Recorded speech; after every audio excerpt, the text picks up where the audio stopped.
Et après Lagos au Nigeria, Kinshasa figure parmi les mégapoles africaines dont la population dépasse le nombre de 10 millions d'habitants. La capitale congolaise fait alors face à plusieurs défis. L'expansion désordonnée de la ville, l'absence des infrastructures appropriées et la question cruciale de l'habitat.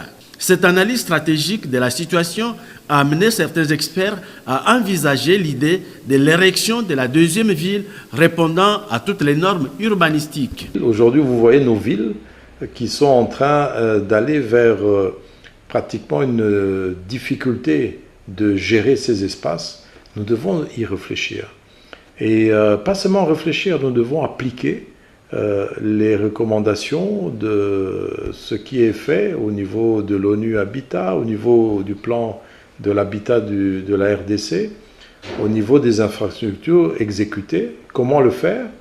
Avec les PPP, ça va donner de l'emploi, ça va permettre même de rentrer dans un schéma qui puisse permettre à ce que le PIB du citoyen congolais puisse être relevé. Nous avons l'agriculture, nous avons les travaux publics. Si aujourd'hui on lance un programme sur la construction des caniveaux de cette ville avec des matériaux préfabriqués, vous imaginez le nombre d'emplois qui vont être créés. Si aujourd'hui on lance un plan d'aménagement pour créer des nouvelles villes, parce que on a, c'est vrai, la vieille ville, mais Kinshasa a déjà fait le SOSAC, qui est le plan d'orientation de la nouvelle ville de Kinshasa d'ici 2030, ou à partir de ce moment, de maintenant jusqu'à 2030-2050, mais c'est de l'emploi qui est créé. Donc nous voudrions que nous puissions encore réfléchir sur ces questions essentielles qui tournent autour de l'emploi, autour du de l'habitat, je voulais dire, avec ses conséquences sur l'emploi, le financement, comment accéder au financement de l'habitat. Nous avons un ministère de l'aménagement du territoire et de la rénovation des villes. Vous voyez, si le chef de l'État a mis en place un programme qui doit être assis sur tout un ministère qui ne fait que ça, c'est qu'il y a toute son importance. Parce que les villes sont en train de grossir d'une façon désordonnée.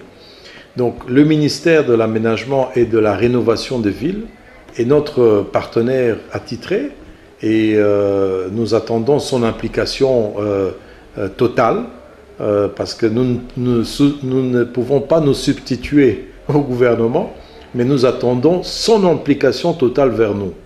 Le choix a opéré pour bâtir une nouvelle ville à côté de Kinshasa, comme c'est le cas d'Abuja au Nigeria, Yamoussoukro en Côte d'Ivoire ou Ouagadémil au Burkina Faso, suppose des études de planification et la disponibilité des matériaux de construction comme le ciment.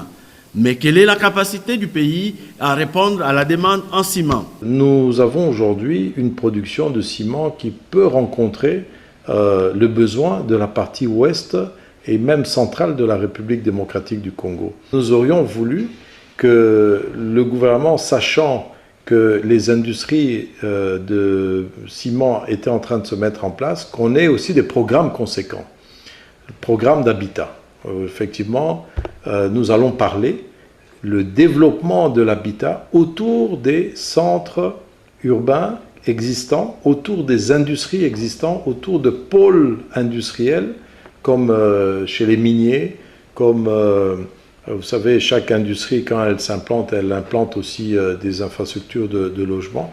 La pression démographique influe négativement sur l'aboutissement des véritables projets de logements sociaux. La plupart des projets présentés en grande pompe comme des logements sociaux sont en réalité des offres destinées aux grosses bourses qui finissent par s'accaparer de tous les projets. Ceci explique le comportement des gens sans revenus qui se jettent tête baissée dans les quartiers sans repères comme Pakadjouma, Point Chaud, Tchad et bien d'autres. Sous d'autres cieux, notamment au Sénégal, l'énigme de l'habitat a été résolue à travers la création de la Banque de l'habitat qui s'adresse aux opérateurs immobiliers pour faire bénéficier à leurs clients des logements décents et dans les quartiers préalablement lotis.